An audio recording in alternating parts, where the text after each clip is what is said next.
Hello, welcome back to Real Opinions. I am here again on my own to review Pitch Perfect 2 because I was the only one out of the five of us that got the chance to see it early.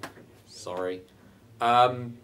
Pitch Perfect 2 is the sequel to Pitch Perfect 1, believe it or not. A film that I actually greatly love and enjoy. Set within the world of collegiate a cappella, stars Anna Kendrick, who is one of my favourite humans in the universe. And it is literally about an all-girl a cappella group who rise to be champions on a college level. And I guess national champions overall, so I guess it's not just a college level. But either way, the sequel kind of picks up quite a way away from where the first one ended. And a kind of big thing, Elizabeth Banks, who you may know from films like Zack and Miri Make a Porno. She did a voice in the Lego Movie. She's also in the first Pitch Perfect.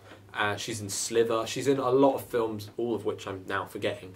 But she was a producer on the first movie, and she's now directed the second movie as like her directorial debut.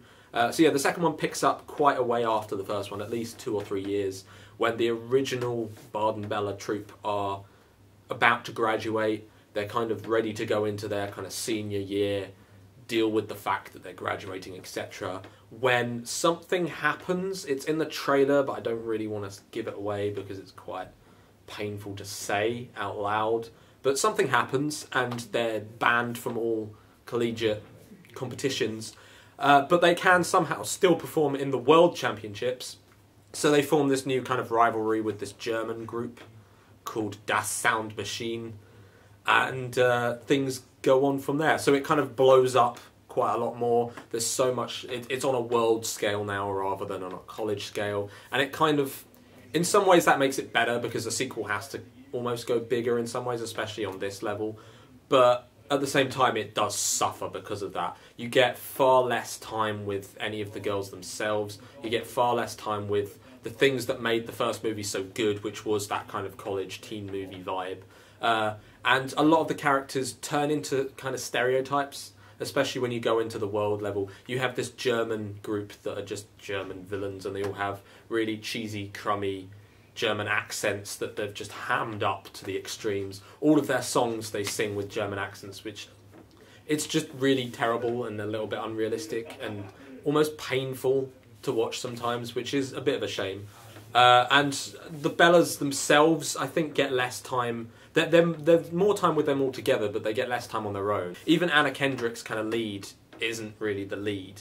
The first film very much followed her journey through college and how she joined the Bellas and became their leader, etc. This time round, she's just another member of the team. But ultimately, it kind of sticks to what made the first one good. Aside from expanding the scale, they do stick to the songs being quite good. My problem with the songs, I think, in this movie are they rival what the songs were at the end of the first film, where it's kind of all mashups. And I know a lot of people adore them and stuff, but here they just feel kind of busy.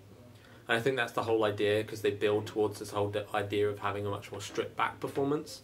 But here there is a lot of busyness going on, which I wasn't always a fan of. I think overall, though, it is, as a sequel, it's very effective. It does what it sets out to do. It's Elizabeth Banks in terms of her directorial debut. There's absolutely nothing wrong with it visually or even on a kind of technical quality level. The chemistry is still all there between the characters. There are a few jokes that don't quite hit home, but ultimately it sells this whole kind of female empowerment, female friendship thing really well. It's probably just as funny as the first one. Less surprising than the first one, I guess, because you're expecting it. And yeah, Rebel Wilson's still around, which I don't really understand, but for people that like Rebel Wilson, she's there. It is, I'd say, I'm going to do a Jack Gracie and give it a 6 out of 10. So yeah, that's Pitch Perfect 2. Thank you for watching, as always. Look out for more Real Opinions in the future, where hopefully I will be joined with more humans. Bye!